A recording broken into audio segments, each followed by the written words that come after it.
Урматтуу мекендештерим, айрым саясатчыларыбыздын ашынган амбициясынан улам жарандарыбыздын тынч жашоосуна, мамлекетибиздин тынчтыгына бүлүк салынды.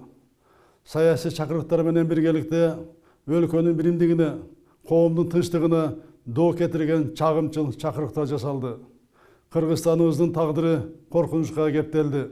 Кадырман калкым, элибиздин тынч жашоосу саясаттын курмандыгы болбош керек. Ошондуктан өлкөбүздүн борбору Бишкекте өзгөчө абал режими киргизилди. Бүгүн атайын жарлыкка кол койдум. Конституциялык укуктарымдын алкагында президент катары элдин тынчтыгын, өлкөнүн бүтүндүгүн коргоо үчүн бардыгын жасайм. Мени өлкөнүн акыл эстүү жарандары толугу менен колдойт деп ишенем. Сыртта карап турбай, кыйынчылыктан чогуу чыгалы. Антпесе мамлекетибизди жоготуп алуу коркунучу реалдуу болуп турат. Жараткан Кудайым сүйүктүү Кыргызстаныбызды өзү колдоп, элибиз аман болсун.